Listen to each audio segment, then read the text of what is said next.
Halo semuanya, Assalamualaikum warahmatullahi wabarakatuh. Salam sejahtera bagi kita semua, Shalom, Om Swastiastu, Namo Buddhaya, Salam Kebajikan, Rahayu, Hotu Bese. Perkenalkan, nama saya Eligia Krishna Kelmaskosu dengan NIM 202434064. Saya mahasiswa program studi Pendidikan Pancasila dan Kewarganegaraan, Fakultas Keguruan dan Ilmu Pendidikan. Tujuan saya membuat video ini adalah untuk memenuhi tugas UAS mata kuliah Pendidikan Kewarganegaraan Kewiraan. Materi yang saya akan bawakan yaitu tentang HAM. Selamat menyaksikan.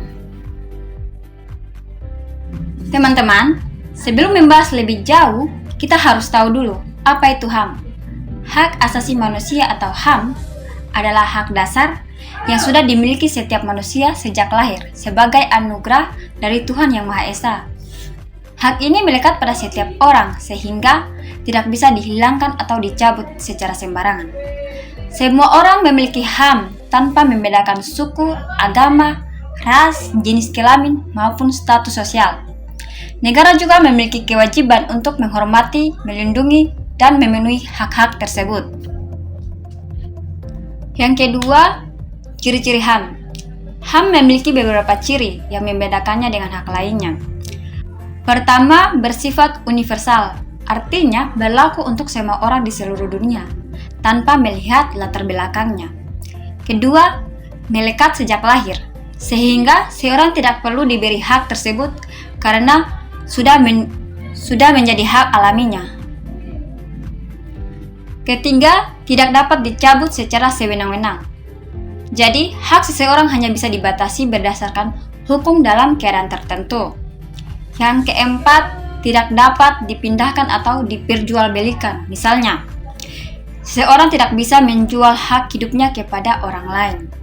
Yang kelima, saling berkaitan. Artinya, jika satu hak dilanggar, maka hak-hak lainnya juga bisa ikut terdampak. Yang berikut adalah contoh HAM.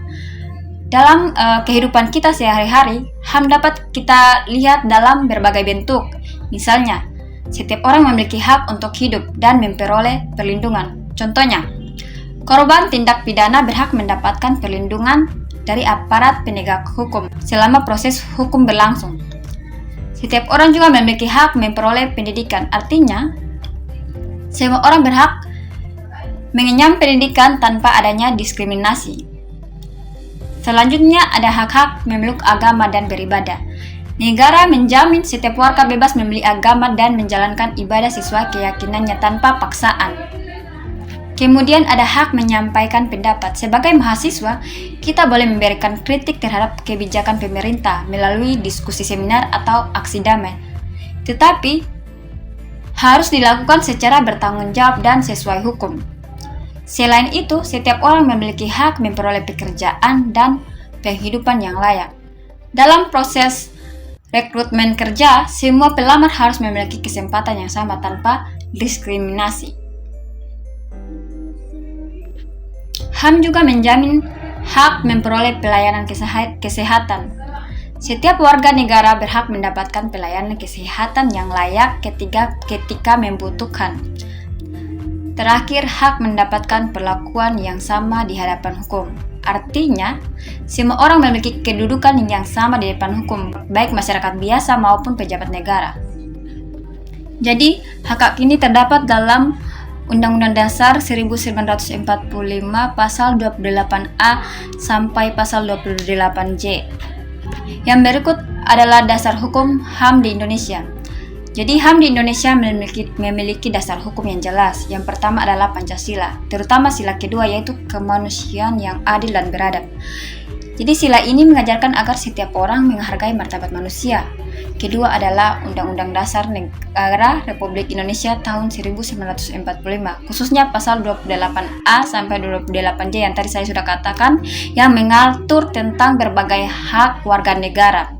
Yang ketiga adalah Undang-Undang Nomor 39 Tahun 1999, itu tentang hak asasi manusia yang menjelaskan pengertian HAM, warga negara dan kewajiban negara dalam melindungi HAM. Keempat adalah Undang-Undang Nomor 26 Tahun 2000 tentang Pengadilan HAM yang mengatur penyelesaian kasus pelanggaran HAM berat. Poin yang berikut yang kelima yaitu pelanggaran HAM. Pelanggaran HAM itu adalah setiap tindakan yang mengurangi, membatasi, atau merampas hak seseorang secara melawan hukum. Pelanggaran HAM dibagi menjadi dua jenis. Yang pertama adalah pelanggaran HAM ringan. Pelanggaran ringan ini seperti penghinaan, perundungan atau bullying, dan diskriminasi. Sedangkan yang kedua, pelanggaran HAM berat seperti pembunuhan massal, penyiksaan, perbudakan, dan genosida. Jadi pelanggaran jenis ini memiliki dampak yang sangat besar terhadap kehidupan kita sebagai manusia. Yang berikut pelanggaran HAM. Ini ada contoh pelanggaran HAM yang sering terjadi, antara lain melakukan bullying, membeda-bedakan seseorang karena suku atau agama, melarang seseorang beribadah sesuai keyakinannya, dan melakukan penyiksaan atau penganiayaan, mempekerjakan anak di bawah umur secara paksa, dan merampas hak seseorang untuk memperoleh pendidikan.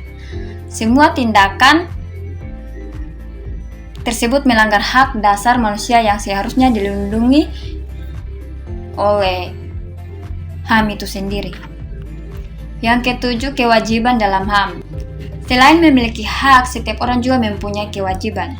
Kita wajib menghormati hak orang lain, mematuhi hukum yang berlaku, menjaga ketertiban dan keamanan, tidak menyalahgunakan hak yang dimiliki, menghargai perbedaan, serta ikut menjaga persatuan dan kesatuan bangsa. Jadi, HAM tidak hanya berbicara tentang menuntut hak, tetapi juga tentang bagaimana kita menghormati bagaimana kita menghormati hak orang lain agar tercipta kehidupan yang damai dan adil. Dari materi ini dapat disimpulkan bahwa hak asasi manusia merupakan hak dasar yang dimiliki setiap manusia sejak lahir dan harus dihormati oleh semua pihak. Sebagai mahasiswa dan warga negara, kita tidak hanya harus memahami hak yang kita miliki, tetapi juga melaksanakan kewajiban serta menghormati hak orang lain agar tercipta kehidupan bermasyarakat yang adil dan damai dan harmonis. Demikian dari video penjelasan singkat saya. Jika ada kesalahan dalam pembuatan video ini, mohon maaf. Saya tutup dengan wassalamualaikum warahmatullahi wabarakatuh. Shalom, Om Swastiastu, Namo Buddhaya, salam kebajikan. Dadah!